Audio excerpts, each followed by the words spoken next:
Hi guys, welcome back to the channel. If you are new here, welcome. My name is Azalea. Welcome to Bloomingwithazalea. And if you've always been following me, welcome back. I'm glad you guys want to be with me again today. So you can tell by the title of this video, we are going to be talking about obedience. No, I will not be chastising anyone, but it is important to know just a few things about obedience, especially when you are on this walk with God. And even if you are someone who's just on a Christian journey, wanting to know what it's like to be obedient and just wanting a little more enlightenment, we'll be talking about that today. So let's get into it.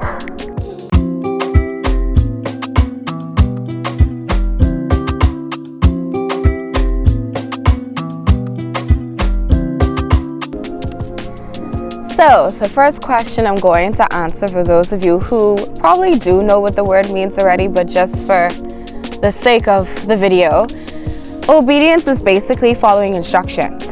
For example, if your parents tell you to do something, now we know in the Caribbean, our parents just like to tell us go and do something. They never tell us why they want us to do it. But basically obedience is taking instructions from someone or something to complete a task, whatever the case may be.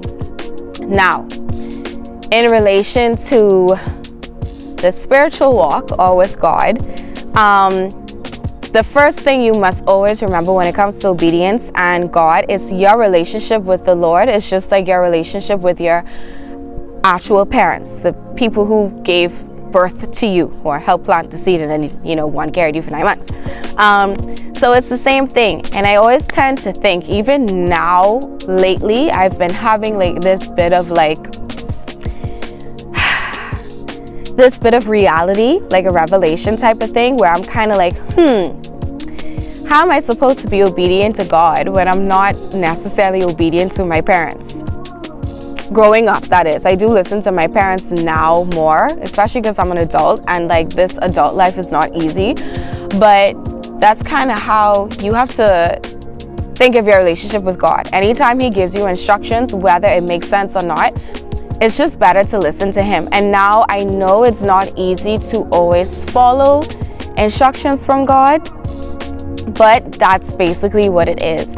Sometimes He doesn't tell you why. And I think in most cases and most situations, when it comes to listening for God's instruction and stuff like that, we never know why He's telling us to do it. And it's the same thing with our birth parents. When they used to tell us, oh, don't put your hand on the stove, or don't stick a...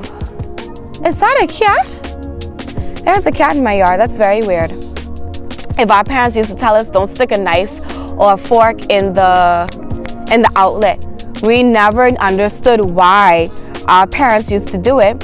But for me personally, I will admit, I know once upon a time, I think my uncle had told me before, Odette, and this is my Uncle Paul. Shout out to you, Uncle Paul. Hi. I remember one day he told me, and I was very young at the time, he said, Odette, don't you ever, I don't know what made him tell me it, but he was like, don't you ever stick a fork in an outlet. And I was like, okay. Never understood why he told me it. Took a fork shortly after he left, and I stuck it in an outlet, and I did get shocked. And I said, oh, okay, this makes sense why he told me what he said. And I've realized that, sometimes our parents or whoever would tell us why we shouldn't do something, and other times they don't tell us. And sometimes this is when the lesson comes in, when you then have to be like, okay, I'm going to test this for myself just to see why they said not to do it. It's the same thing with God. Sometimes God gives us instructions. Sometimes you would get a hint as to why He's telling you to do something or why He's telling you not to do something. And sometimes He doesn't do it at all. So not all the time, like I said before, not all the time when we get instructions from God, it's not going to make sense to us. It's not necessarily going to align with our plans and what we want to do. Basically fighting against your flesh versus your spirit. Think of the story of Noah and Noah's ark. God didn't really tell Noah why he needed to build an ark. He just said, hey Noah, my good son, build an ark. Noah didn't question, he just did it. Same thing with Abraham. I think it was the story with Abraham where God told him to leave home. He didn't necessarily tell God, God didn't necessarily tell Abraham why he needed to leave home. And it's another story that I thought about like before I started this video, and I can't remember. The story of Jericho, the walls of Jericho, and God kind of told the people, hey, march around these march. I think he told them to like march around the walls and just praise and shout and clap. And eventually the walls of Jericho broke right down and they got their breakthrough. We don't understand these things. We never understand why God tells us to do certain things. And sometimes it's not going to make sense in the moment. And which brings me to my next point of delayed obedience. And delayed obedience basically is when God tells you to do something, but you're too busy questioning it rather than just doing what he says. And I've recently realized too that delayed obedience means a delayed process or a delayed blessing. Because rather than just doing what God says, we rather question, we rather go to our friends when we've already heard that whisper from God telling us to do something, and we know what God told us, and then we have to go to our friends, our family, and say, hey, do you think I should do X, Y, and Z? And then we're fighting against what God said and what our best friend or our friends or family would have said.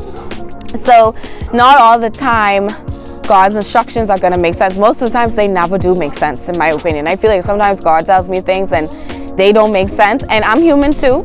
I make mistakes, and sometimes I delay on what God tells me to do. And oftentimes that kind of leads to either him slap me across my neck, whereas he may give me like a quick reality check.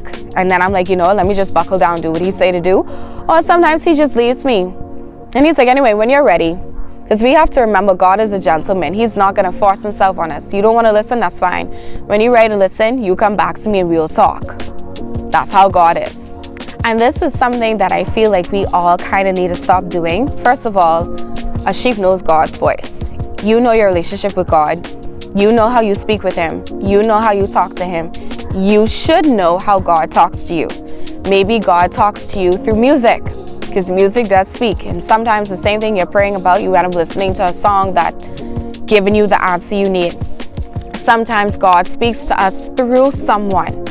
I personally, for me, when God speaks to me, either I get a gut feeling, a soft whisper, like a soft like voice in my head. Other times it's usually my spiritual leader. And in some rare occasions, it's one of my close friends, or it's one of my coworkers at work. And for every time, it's one of those things.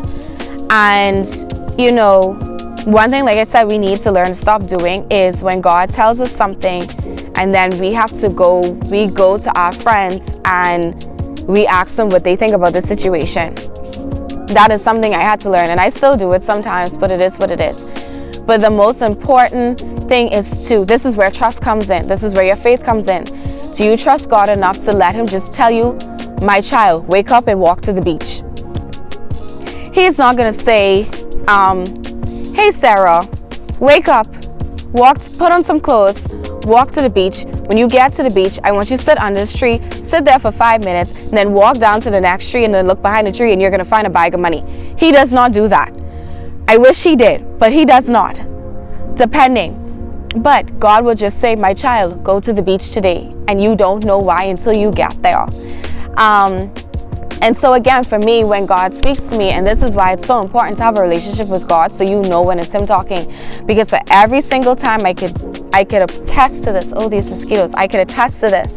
For every single time God said something to me, either I just listened right off the bat, and if I didn't listen right off the bat, I spoke to a close friend and I said, hey, this is how I'm feeling. My spirit feels a little shaken. This is how I'm feeling right now. These are my thoughts. This is what I feel like. This is what God is saying. And I don't go to just any friends and say that, because not a lot of people I have, like, they'd be ones I would go to say certain things. But the ones that I do go to, either one or two things. They're either going to confirm the one thing God said to me, or they're going to say, well, hey, if you feel like that's what God told you, then do it. But in other cases, like I've said before, we have situations where where they hear from God, but they don't want to take what God said, so they go to their friend. And then their friend says something that justifies their flesh and what their flesh desires and what their flesh wants. And you can't always listen to your flesh. And it's easier to listen to your flesh, but not all the time you should.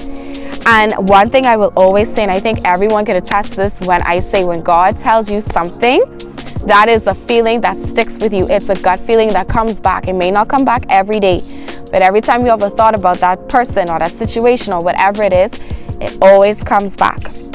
And so that's how you know when it is God. I'm sorry guys, I'm getting attacked by mosquitoes today. But that is how you know when it's God and when it's time to play that factor of obedience. So my bloomers, I'm gonna end it here. I really was hoping this video was shorter, but it probably wasn't, but that's okay.